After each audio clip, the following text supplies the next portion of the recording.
Marcos capítulo número 9, nós vamos ler do verso de número 42 ao 50. E se alguém fizer tropeçar um destes pequeninos que creem em mim, eu estou lendo na Nova Almeida Atualizada, seria melhor para esse que uma grande pedra de moinho fosse pendurada ao seu pescoço e fosse jogado no mar. E se a sua mão leva você a tropeçar, corte-a, pois é melhor você entrar aleijado na vida do que tendo as duas mãos ir para o inferno, para o fogo que nunca se apaga, onde não lhes morre o verme, nem o fogo se apaga. E se o seu pé leva você a tropeçar, corte-o, pois é melhor você entrar na vida aleijado do que tendo os dois pés ser lançado no inferno, onde não lhes morre o verme, nem o fogo se apaga. E se um dos seus olhos leva você a tropeçar, arranque-o, pois é melhor você entrar no reino de Deus com um olho só, do que tendo os dois ser lançado no inferno, onde não lhes morre o verme, nem o fogo se apaga. Porque cada um será salgado com fogo. O sal é bom, mas se o sal vier a se tornar insípido, como lhe restaurar o sabor? Tenham sal em vocês mesmos e paz uns com os outros. Vamos orar? Curve sua fronte, feche seus olhos e ore. Querido Deus, somos gratos por tua palavra. Sabemos que ela não volta vazia. Sabemos, ó Deus, que ela penetra profundamente entre a alma e o espírito, entre a junta e a medula, e faz e causa em nossas vidas o que ela se propõe a fazer.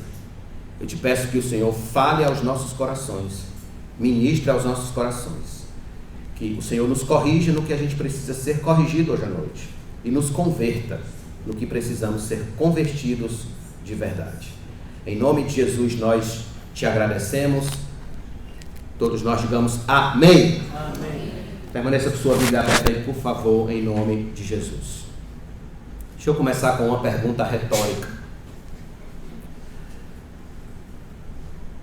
Você já se decepcionou com alguém?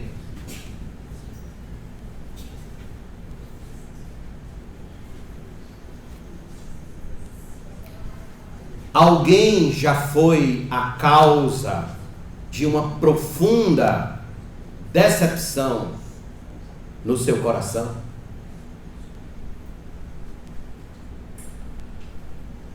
Preste atenção. Se tem algo que muito dificilmente não sofreremos nesta vida, é a tal da decepção. Todos os homens da face da terra que já têm certa consciência moral e ética já sofreu decepção com alguém.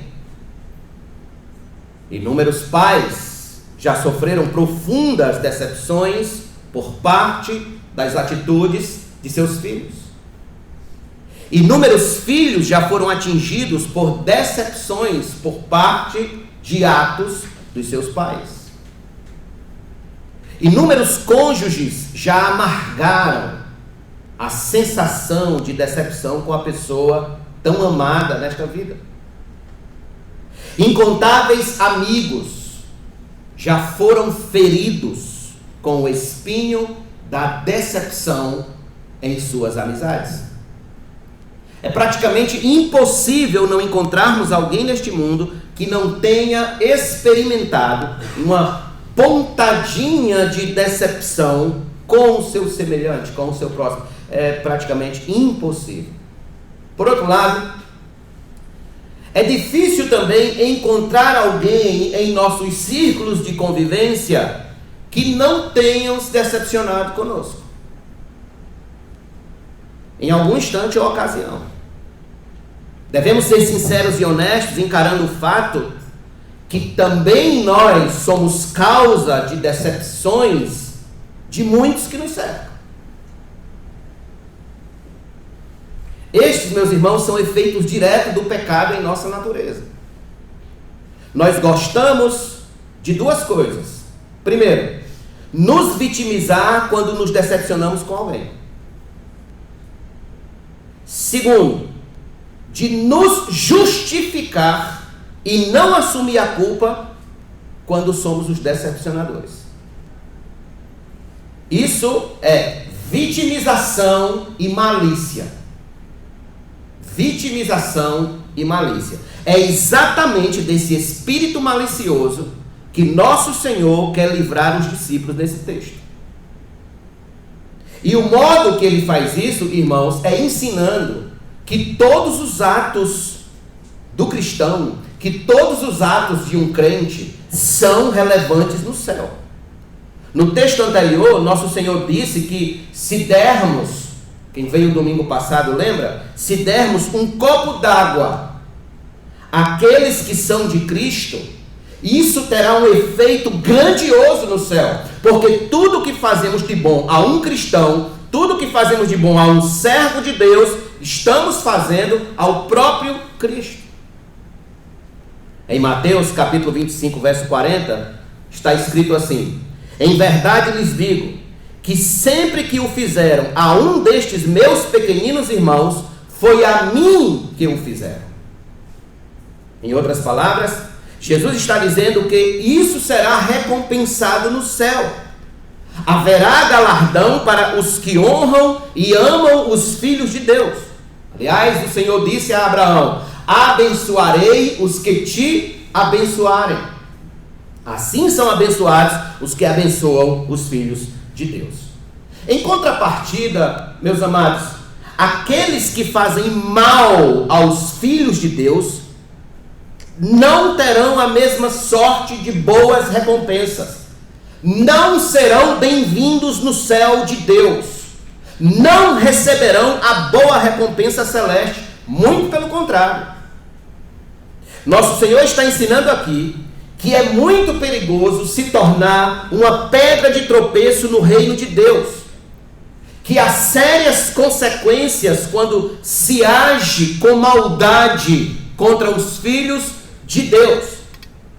Marcos registra aqui, meus queridos, duas grandes advertências e uma ordem com um imperativo direto da parte de nosso Senhor.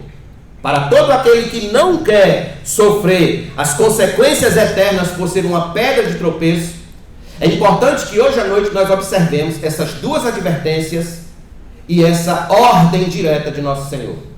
Pastor, quais são essas advertências e esta ordem direta que devemos aprender urgentemente? Em primeiro lugar, primeira advertência, anote aí: não seja uma pedra de tropeço para os outros. Não seja uma pedra de tropeço para os outros. Uma causa de desânimo, de decepção da fé cristã para os outros. Veja comigo o verso de número 42, por favor, que nós lemos.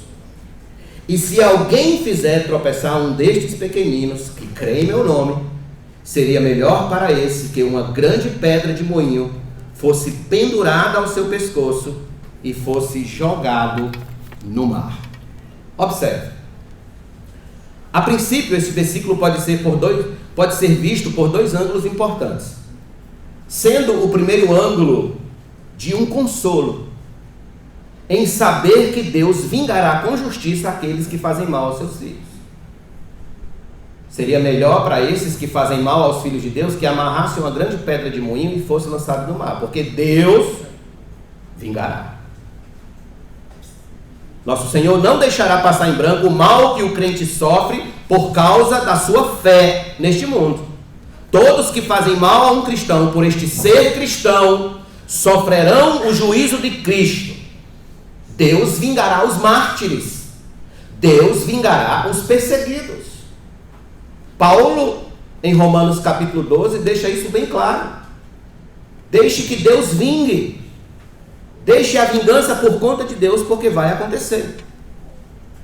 Portanto, meu amado irmão que está aqui hoje me ouvindo, e amigo, não desanime da fé, não desanime achando que Deus não está vendo aquele seu vizinho, aquele seu colega de profissão, aquele parente, aquele cunhado que lhe persegue, que lhe insulta, só porque você é crente no Senhor. Ele está vendo e fará justiça. Então esse é o primeiro ângulo, o ângulo de consolo.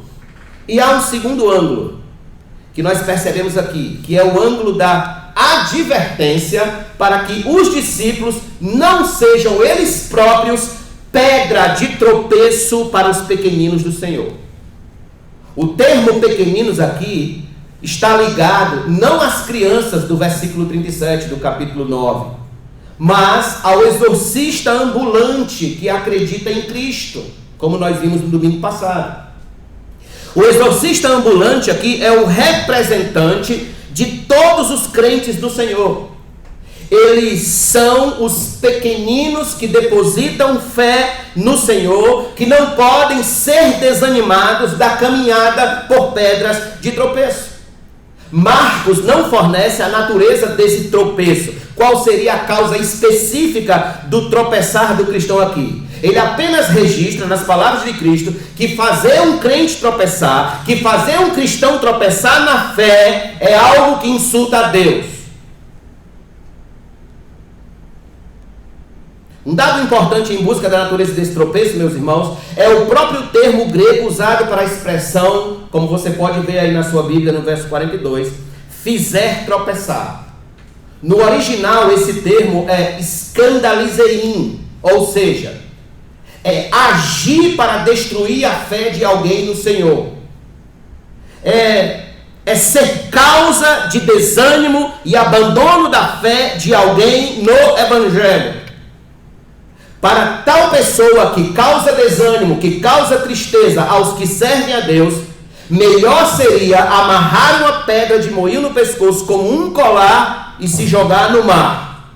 Isso seria o mais sensato. Para quem não sabe, a pedra de moinho era uma pedra muito grande, de quase 2 metros de diâmetro e muito pesada, de uma espessura de praticamente meio metro ou mais de espessura. Era redonda com uma cavidade central, e ela girava em cima de outra pedra grande. E ela era tão pesada que para ser girada ela precisava da tração animal. Ela precisava que um jumento ou que um boi ficasse fazendo ela girar, enquanto ela esmagava os grãos. E assim fornecia farinha, óleos, azeite, medicamentos, etc. Na mentalidade judaica, uma das piores, ou a pior forma de morrer era afogado. Era uma das piores formas de morrer, era afogado. Os judeus consideravam o afogamento o pior tipo de morte. Tanto que eles temiam o mar. Os judeus tinham medo do mar. Logo, a imagem que Jesus traz à mente deles, de uma pedra gigante de moinho, amarrada ao pescoço, sendo jogada no mar, seria uma morte duplamente terrível. Seria uma morte terrível ao quadrado.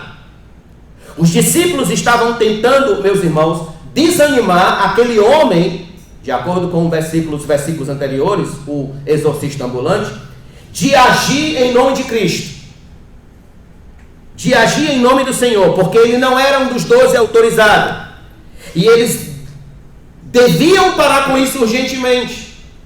Jesus está dizendo que eles deviam parar de estar querendo ser uma pedra de tropeço para aquele homem, pois com essa atitude eles estavam sendo causa de tropeço, de desânimo da fé para aquele pequenino, e isso encarretaria em juízo. Então nosso Senhor está dizendo que quem faz um crente tropeçar na boa caminhada do Evangelho, seria melhor para essa pessoa se jogar ao mar com uma pedra gigante amarrada no pescoço, do que achar que ia sair impune desse mal que está fazendo. O apóstolo Paulo, ele escreve uma advertência semelhante em suas cartas, quando ele diz o seguinte: abra sua Bíblia comigo, por favor, em Romanos, capítulo número 14, Romanos 14. verso de número 13 em diante. Romanos 14, um texto conhecidíssimo.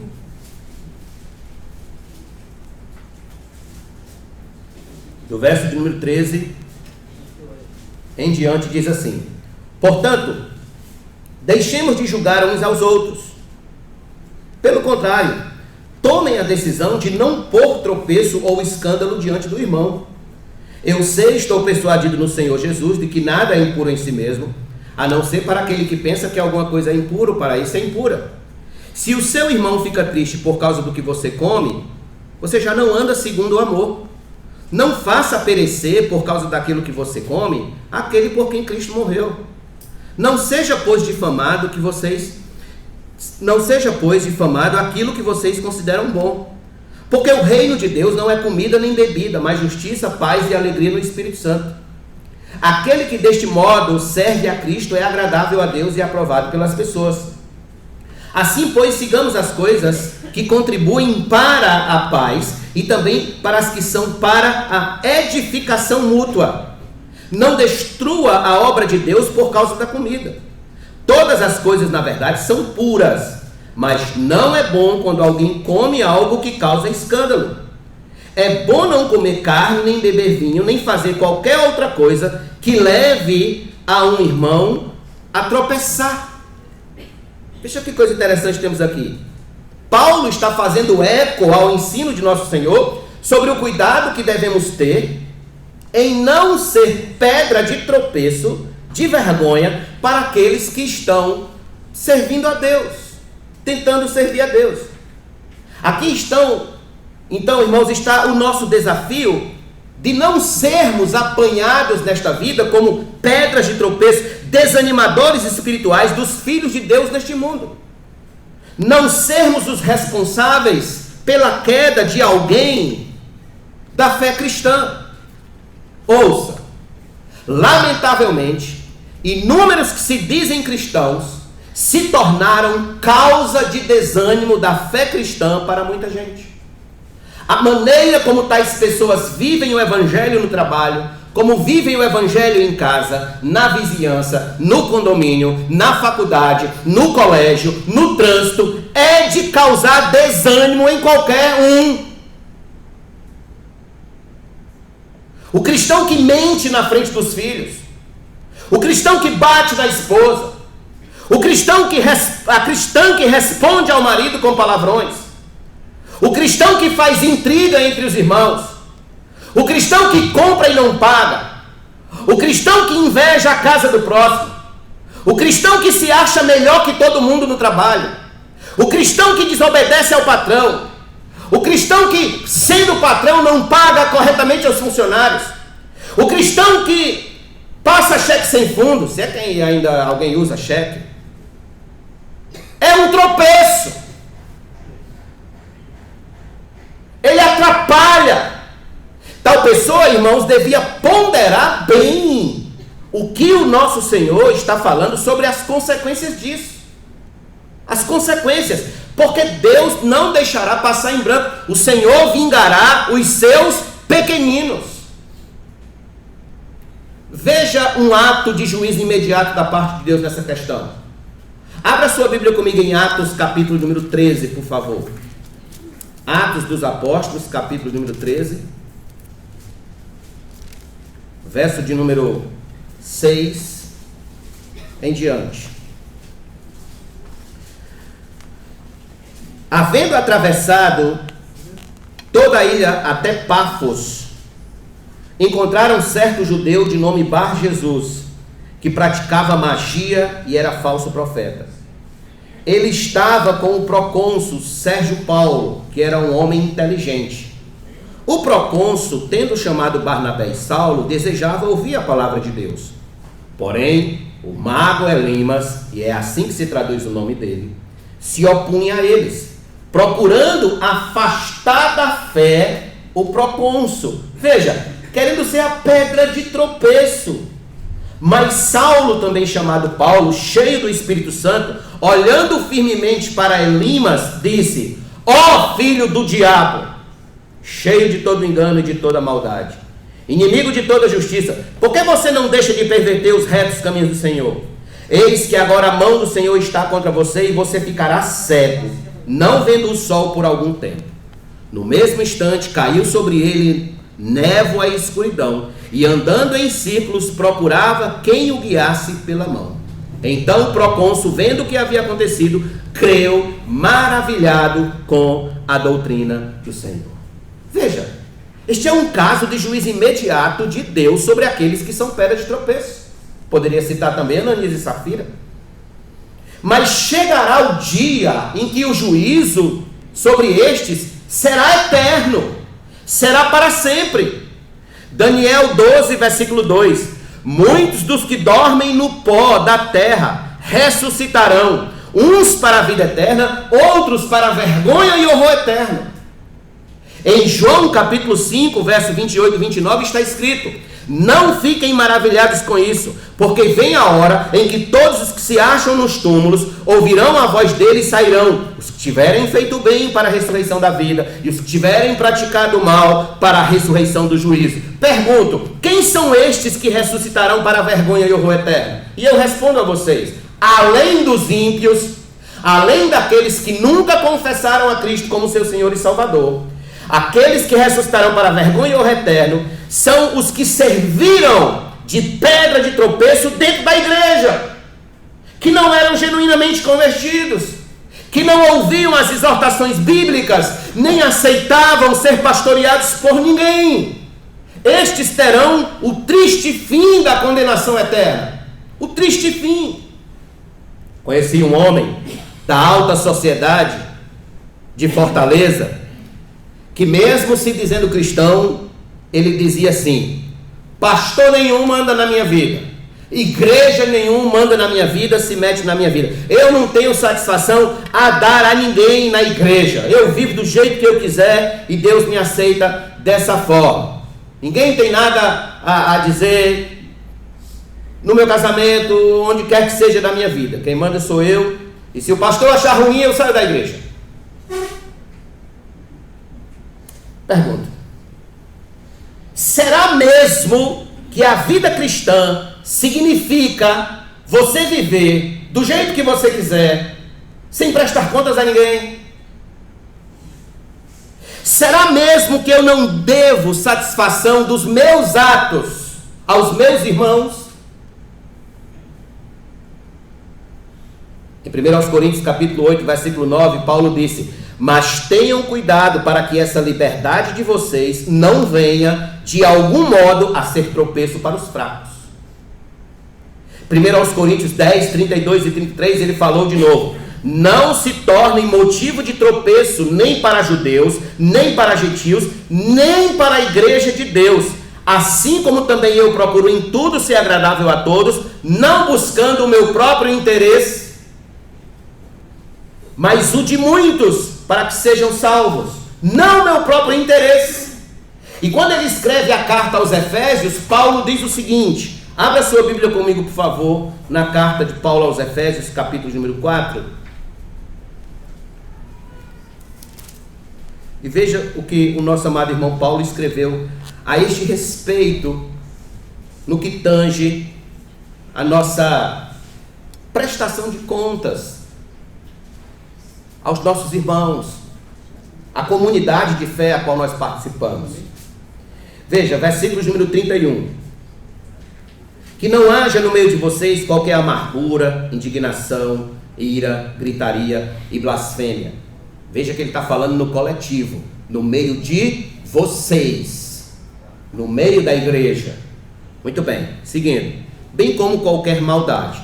Pelo contrário, sejam bondosos e compassivos uns para com os outros, perdoando uns aos outros, como também Deus, em Cristo, perdoou vocês. Portanto, sejam imitadores de Deus como filhos amados e vivam em amor, como também Cristo nos amou e se entregou por nós como oferta e sacrifício de aroma agradável a Deus. Perceba, aqui está o modo como o cristão deve viver, conviver com os demais irmãos, imitando a Deus e imitando a Cristo, que se entregou como sacrifício por nós, vivendo em amor uns com os outros, uns para com os outros, ou seja, sacrificando-se no que for necessário, a fim de ser bênção na vida do outro e não pedra de tropeço.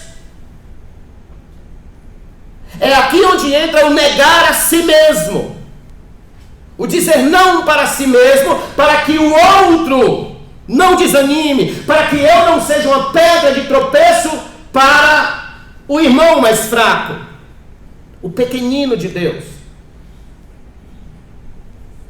Deixe-me perguntar, o que você está disposto a sacrificar para não ser pedra de tropeço para os outros? O que você está disposto a abandonar? Será se você não tem sido a pedra de tropeço, a causa de desânimo da fé cristã para os que vivem ao seu redor?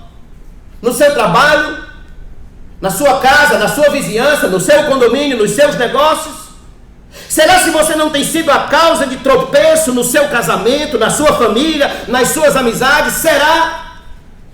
O modo como você fala, o modo como você se veste, as suas conversas, tudo que sai da sua boca, será se não tem sido pedra de tropeço para outros? Você tem se sacrificado em nome do reino de Deus, a fim de que o outro não se escandalize? A advertência de nosso Senhor é séria, irmãos, e deve ser considerada com toda precisão, a fim de que não estejamos na galeria dos homens que estiveram nas Escrituras conhecidos como pedra de tropeço. Vou citar alguns: Elimas, como acabamos de ver, Demas, Balaão, que foi pago pelo rei Balaque para trazer armadilhas, tropeços para o povo de Deus. Judas, e por aí se vai. Então, em primeiro lugar, não seja, Jesus está dizendo, pedra de tropeço para os meus pequeninos. Segundo lugar, não seja uma pedra de tropeço para você mesmo. Perceba que uma coisa está ligada à outra. Volte comigo a Marcos, capítulo número 9, e veja comigo os versos número 43 ao 48. E se a sua mão leva você a tropeçar, corte-a, pois é melhor você entrar aleijado na vida do que tendo as duas mãos ir para o inferno, para o fogo que nunca se apaga, onde não lhes morre o verme, nem o fogo se apaga. Esse texto que você encontra nas Escrituras entre colchetes, inclusive algumas bíblias aí vai ter embaixo aí, ó, no rodapé. O texto entre colchetes se encontra apenas em manuscritos mais recentes, certo? São textos de manuscritos mais recentes, não se encontram nos mais antigos. Mas bem, verso de número 45. E se o seu pé leva você a tropeçar, corte-o, pois é melhor você entrar na vida aleijado do que tendo os dois pés ser lançado no inferno, onde não lhes morre o verme nem o fogo se apaga. E se um dos seus olhos leva você a tropeçar, arranque-o, pois é melhor você entrar no reino de Deus com um olho só, do que tendo os dois ser lançado no inferno, onde lhes não morre o verme, nem o fogo se apaga. Observe, aqui devemos ter todo um cuidado na interpretação desses versos, para a gente não cair no erro que alguns santos do passado caíram, como Orígenes, que se castrou a si mesmo a fim de não mais pecar diante de Deus nesse particular. Então, como a gente deve olhar para esses textos? Em primeiro lugar, devemos entender que Jesus não requer cortes literais de nossos membros do corpo. Isso porque, se você cortar a mão direita, o pé direito e o olho direito, ainda sobrará a mão esquerda, o pé esquerdo e o olho esquerdo para pecar. Segundo lugar, o mal aqui a ser cortado é o pecado. O pecado é algo tão sério que deve ser tratado com cortes radicais, sem se negociar 1 milímetro, porque as consequências são eternas. Veja, As consequências logo em seguida, o inferno, onde o fogo não se apaga e o verme não morre. Em terceiro lugar, que se você for fiel a Deus, não sendo pedra de tropeço para si mesmo, por tabela, você não será pedra de tropeço para ninguém também. Porque se você ama a Deus acima de todas as coisas, e o próximo como a si mesmo, você estará sendo fiel a Deus. E sendo fiel ao Senhor, obviamente, você não agirá como uma pedra de tropeço para os seus irmãos. Pois bem, ninguém deve sair daqui hoje à noite arrancando a mão direita, arrancando o pé direito, o olho direito de forma literal para vencer o pecado, ninguém. Mas sim mortificar a carne de tal modo que ela não ache mais espaço para nos dominar e nos levar ao inferno. Jesus cobra de seus discípulos que estes vivam uma verdadeira abnegação moral sem concessões. Mortificação do pecado é o princípio envolvido aqui. Mortificar o pecado. Como é que a gente faz isso, pastor? Como mortificar o pecado? Preste atenção nessas dicas. Se você é levado a olhar para determinada pessoa, quer seja no trabalho, quer seja na faculdade, quer seja na rua, quer seja na vizinhança, e se sente fortemente tentado a pecar, então não olhe. Se você se sente tentado em coisas que você toca, ou em lugares onde você anda, então não faça, não toque, não vá, evite, corte, fuja, saia dali. Essa é a mensagem.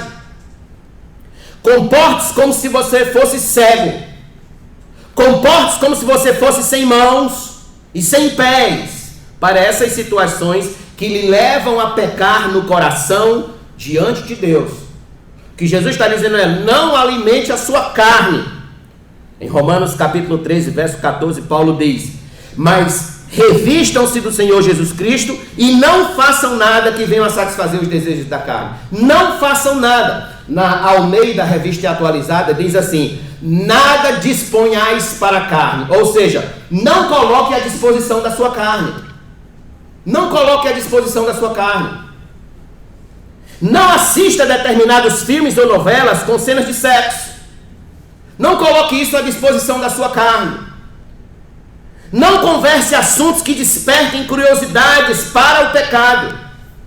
Evite rodas de conversas cujos assuntos envolvem uma linguagem imoral e obscena.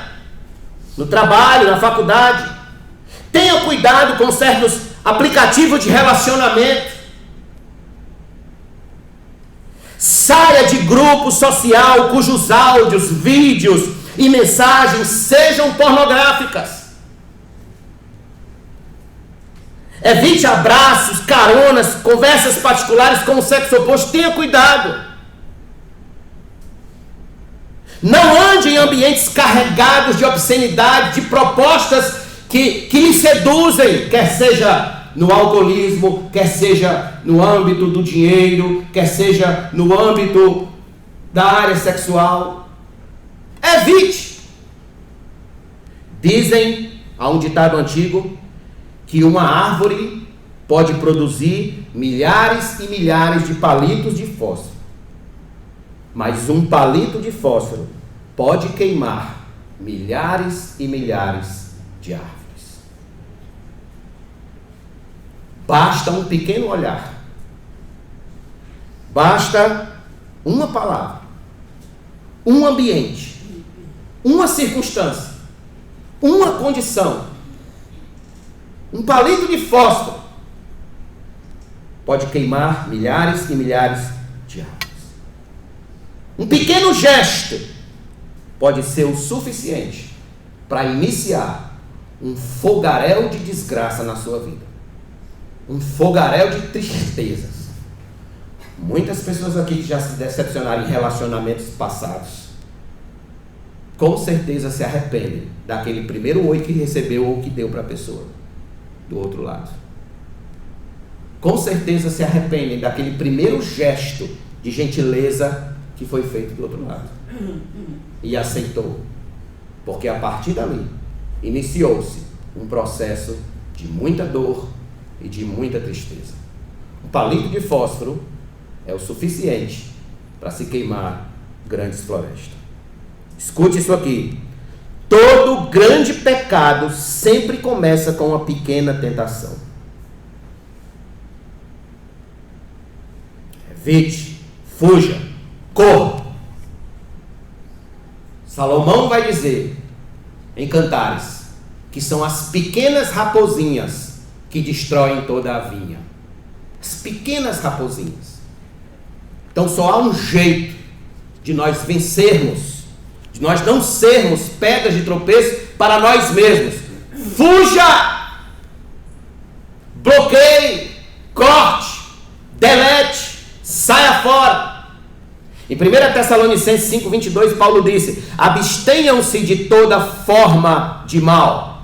Em Colossenses capítulo 3, versículo 5, ele disse: façam, pois, morrer a vossa natureza terrena. John Stott disse o seguinte: a colocação de sentinelas é comum nas táticas militares. Colocar sentinelas morais é igualmente indispensável. Coloque sentinelas morais na sua vida. Coloque princípios da palavra de Deus para nortear o seu coração. É aqui onde nós temos sentinelas morais para não sermos pedras de tropeço para nós mesmos. Existe um escritor americano chamado Edward Welch, e ele tem um livro muito bom chamado Hábitos Escravizadores.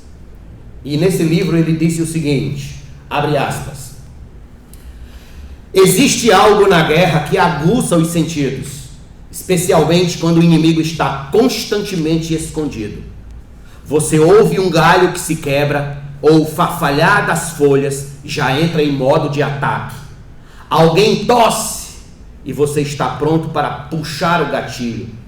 Mesmo depois de dias com pouquíssimo ou nenhum descanso, a batalha nos mantém vigilantes.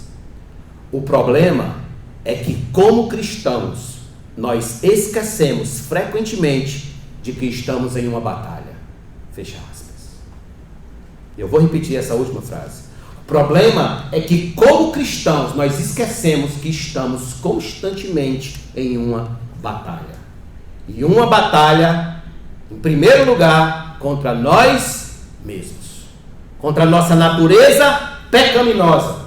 Contra as inclinações da nossa carne. E aí eu pergunto, você já percebeu que está numa batalha travada contra o seu próprio coração? Já percebeu quando vem aqueles impulsos de pecado, impulsos de toda sorte de males no seu coração? Ali está a sua batalha, ali está a sua guerra. Já percebeu que seu maior inimigo não é o diabo, nem os demônios, nem o vizinho, nem aquele colega chato do trabalho, mas o seu pior inimigo é você mesmo? Irmãos, precisamos conversar mais com o Espírito Santo sobre a nossa santificação, rogando a Deus um coração cada vez mais transformado e liberto das amarras do pecado. Precisamos. Em Romanos capítulo 8, versículo 13, Paulo disse: porque se vocês viverem segundo a carne, caminharão para a morte. Mas se pelo Espírito, veja, Espírito com E maiúsculo, é o Espírito Santo, mortificarem os feitos do corpo, mortificarem as inclinações da natureza pecaminosa, certamente viverão. Aqui está ligado a ideia de morte eterna e vida eterna. Somente no poder do Espírito Santo seremos capazes de arrancar figuradamente o olho, cortar a mão, cortar o pé que nos faz pecar e ser lançados no inferno, onde o verme não morre e o fogo não se apaga. Primeiro, não seja pedra de tropeço para os outros. Segundo, não seja pedra de tropeço para si mesmo. Tenha cuidado. Em terceiro e último lugar, e aqui é onde entra o ponto positivo dessa mensagem, a ordem direta de nosso Senhor. Terceiro lugar, terceira lição que nós aprendemos aqui: faça a diferença para melhor, e não para pior, para melhor, na vida dos que lhe cercam e para si mesmo. Faça a diferença. Nos 2 primeiros pontos eu disse não seja, não seja. Aqui eu estou dizendo seja. Seja a diferença. Como assim? Volte comigo para Marcos, capítulo de número 9, e veja o verso de número 49 e 50. Porque cada um será salgado com fogo. O sal é bom, mas se o sal vier a se tornar insípido, como lhe restaurar o sabor? Tenham sal em vocês mesmos e paz uns com os outros. Observe, estes versículos são temas de grandes debates entre os comentaristas bíblicos, mas em regra todos concordam que há uma mudança de sentido no emprego dos termos sal e fogo aqui nessa passagem. Há uma mudança de sentido. Porque enquanto nos versos anteriores o fogo estava ligado à imagem do inferno, ao juízo, inferno aqui é o Guiena, onde o fogo é o juízo de Deus para punir aqueles que se fazem pedras de tropeço para si e para os outros. No versículo 49, o fogo ele já tem um sentido de purificação, ou seja, eles serão salgados com fogo. Salgados com fogo. Serão purificados por Deus por meio de provações, assim como o ouro é purificado com fogo. O fogo aqui já tem um sentido de purificação. E essa purificação, ela se dará por meio de provações, lutas, adversidades, problemas que vão surgir na caminhada, espinhos, problemas, dificuldades. Então perceba que a Bíblia é tão honesta que ela não promete uma fantasia para você. Ela não promete uma fantasia para ninguém que está aqui. Olha, venha e a sua vida vai ser, nota 1000. Negativo. No mundo tereis aflições, mas tem de bom ânimo, porque eu venci. A Bíblia não é desonesta, por isso que esse livro é o mais maravilhoso livro de todos os livros da face da terra. Se a sua biblioteca se resumir apenas à Bíblia, você tem o melhor livro que você poderia ter nessa vida. Porque ele é um livro honesto. Não engana você em modo algum.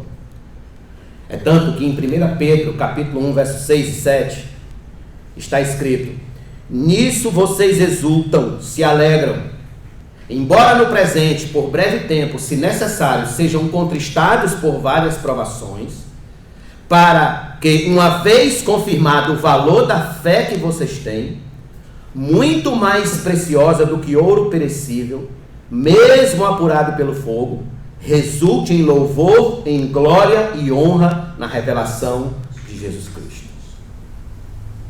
Então, o ouro, para ele ser puro, ele precisa passar pelo fogo.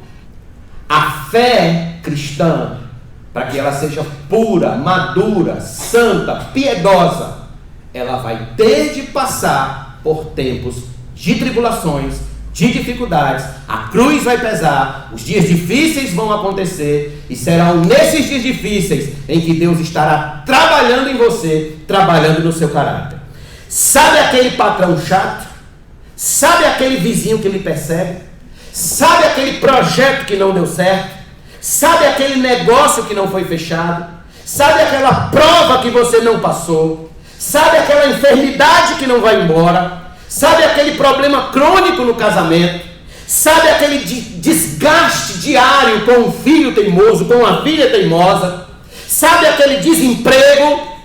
Sabe todas essas dificuldades? É Deus salgando você com fogo. É Deus lhe purificando. Portanto, meu amigo, que teme ao Senhor, não se surpreenda com as provas, não se surpreenda com as dificuldades, não se surpreenda com as lutas e a batalha que você enfrenta no seu cotidiano. Não se surpreenda. elas significam que Deus está salgando você com fogo para uma vida piedosa, uma vida santa, uma vida temente a Deus. É isso que significa o sofrimento do cristão. O sofrimento do cristão significa isso. E quando há essa purificação, esse salgar com fogo, o qual os discípulos passaram por eles, segue-se então, meus queridos, a condição de fazer a diferença para melhor na vida daqueles que lhe cercam. Em outras palavras, assim como o sal faz a diferença na comida insossa, assim também uma vida piedosa, uma vida transformada, uma vida mudada, fará toda uma diferença para melhor nesse mundo caótico. Para melhor. Em Mateus capítulo 5, versículo 13, Jesus falou da identidade do cristão quando disse: vocês são o sal da terra. Se o sal vier a ser insípido, como lhe restaurar o sabor? Para nada mais presta, senão para lançado fora, ser pisado pelos homens. Perceba, o sal antigamente, numa época em que não existia geladeiras para conservar alimentos, o sal era que conservava os alimentos. E ainda hoje ainda hoje tem certos métodos de conservação de alimentos por meio do sal. Aliás, basta ver o sódio. Todos os nossos alimentos têm o quê? Sódio. Certo? Então nós temos esse elemento do sal, que ainda é usado para evitar a putrefação, o apodrecimento. Assim, os discípulos deviam viver piedosamente para que este mundo não apodrecesse de vez. Não apodrecesse de vez. Sabe por que esse mundo ainda não entrou em colapso? Sabe por que esse mundo ainda sobrevive? Porque ainda temos os homens de Deus nessa terra, as mulheres de Deus nessa terra, que evitam que esse mundo apodreça de vez no mal, na maldade, na perversidade, no que não presta. Veja o que nós recebemos diariamente. Abra o Instagram, abra o Facebook e veja o que você recebe diariamente no TikTok, no YouTube, de propostas e de ofertas, de filosofias e ideologias desse mundo no que diz respeito ao dia a dia da vida, o cotidiano. O que nós temos recebido de ofertas que vão de encontro à palavra de Deus. Imagine só que se todo o mundo fosse abraçar ideologias que estão indo de encontro à palavra de Deus, que fim nós teríamos? Onde nós chegaríamos? Um exemplo disso, se não me falha a memória, na Califórnia, acho que é na Califórnia, furtos até $900 não são crime. Não são crime. Imagine só, se todo mundo da face da terra não tivesse nenhum princípio da palavra de Deus para observar como o não furtarás, o não roubarás, e todo mundo quisesse agir assim, eu, você e todo mundo. Imagine aqui, nesse auditório, com o tanto de pessoas que tem, chegando nós numa loja, e cada um furtando $900 em produto. Cada um. Não vai ter condenação para ninguém, porque nós roubamos dentro da lei. Olha só. Dentro da lei. Essa loja vai demorar quanto tempo para quebrar? Quanto tempo? O fato de nós termos cristãos, homens tementes a Deus, mulheres tementes a Deus, que jamais se entregam a uma atitude dessa, significa que o mundo está sendo preservado, de que a vida está sendo preservada. Quando você obedece o Evangelho, meu amigo, você está preservando a vida social, a vida ao seu redor. É por isso que o crente não joga lixo na rua. É por isso que o crente, ele tem uma concepção de que a natureza é a natureza de Deus. Então ele não vai para a praia e ficar jogando coco na beirada do mar, fazendo esse tipo de comportamento. Ele tem um comportamento de acordo com as Escrituras.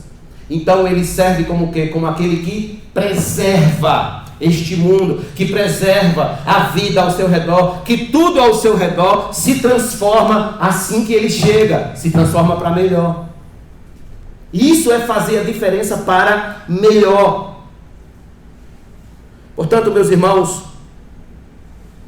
ser sal na sociedade é ser temente a Deus em tudo que se faz. É ser temente a Deus no trabalho, é ser temente a Deus em casa, é ser temente a Deus no condomínio, é ser temente a Deus na fila da UPA, é ser temente a Deus no trânsito, é ser temente a Deus agindo como Jesus agiria se estivesse ali.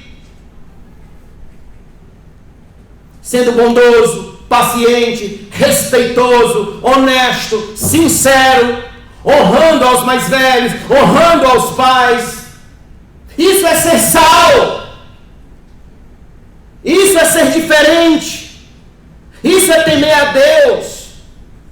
Em 1 Pedro capítulo 3, verso 16 e 17, ele escreveu: mas façam isso com mansidão e temor, com boa consciência, de modo que naquilo em que falam mal de vocês, fiquem envergonhados esses que difamam a boa conduta que vocês têm em Cristo.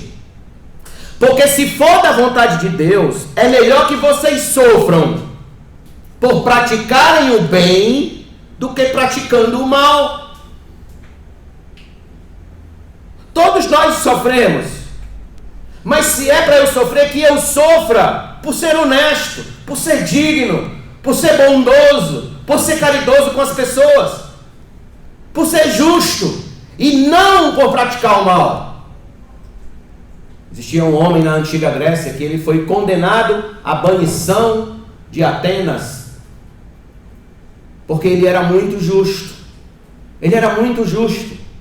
Então alguém chegou para outra pessoa e perguntou: por que fulano está sendo condenado e sendo banido de Atenas? Então responderam: não sei, é porque parece que ele é muito justo. Então, se você tiver que ser banido deste mundo, deste bairro, seja lá onde for, que seja porque você é bom, porque você é justo, porque você é digno, porque você é sincero, honesto. Em outras palavras, Pedro está dizendo que se fizermos a diferença com atos de bondade neste mundo mau, nós estaremos sendo sal e luz. Isso é ser sal. É o tema da santificação cristã. Se nos versos anteriores somos advertidos, irmãos, do verso 43 ao 48, somos advertidos do pecado e suas consequências eternas, aqui estamos sendo instados, convidados, orientados, ordenados a nos santificar cada dia mais no Senhor. Somente nessa condição é que cumpriremos os dois imperativos que nosso Senhor ordena no fim do versículo 50. O que foi que Jesus ordenou no fim do versículo 50? Olha aí para mim, por favor, e veja comigo. Jesus disse o seguinte, veja: tenham sal em vocês mesmos e paz uns com os outros. Em outras palavras, é como se Jesus estivesse dizendo: já que eu estou falando de sal, pois bem, tenham sal em vocês mesmos e paz uns com os outros. Não fiquem discutindo quem é o maior entre vocês. Não rejeitem aqueles que se juntam a nós. Não seja pedra de tropeço para ninguém. Não seja pedra de tropeço para si mesmo. Mas convivam em paz. Convivam em paz. Seja sal. Conviva em paz. Por quê? Porque a paz do cristão vem exatamente de uma vida santa com Deus, reconciliada com Deus e para com o próximo. E para com o seu semelhante. Pergunto: quer viver em paz? Quer viver em paz com o seu próximo? Quer viver em paz com os que lhe cercam no cotidiano? Seja santo, seja diferente. Peça ao Espírito Santo para mudar seu coração lá naquele ponto que ainda lhe mantém insosso, sem salinidade, em pecados não abandonados. Aquele ponto lá no seu coração que ainda faz você ser uma pedra de tropeço para si e para o próximo. Aí sim você promoverá a paz para você e para os que estão ao seu redor. Esta, meus irmãos, é a maior necessidade do mundo: homens em paz, convivendo em paz e promovendo a paz. Essa é a grande necessidade do mundo. E somente homens e mulheres santificados pelo Espírito Santo de Deus são promotores da verdadeira paz neste mundo. Então eu concluo esta mensagem dizendo: somente aqueles que promovem a paz por serem sal são os que não se tornam pedra de tropeço na vida dos outros e na sua própria vida, e vivem tão somente para a glória de Deus nosso Senhor. Mateus capítulo 5, versículo 9, Jesus disse: bem-aventurados os pacificadores, porque serão chamados filhos de Deus. Feche seus olhos. Bendito Deus, muito obrigado pela tua palavra. Te louvamos por tuas misericórdias.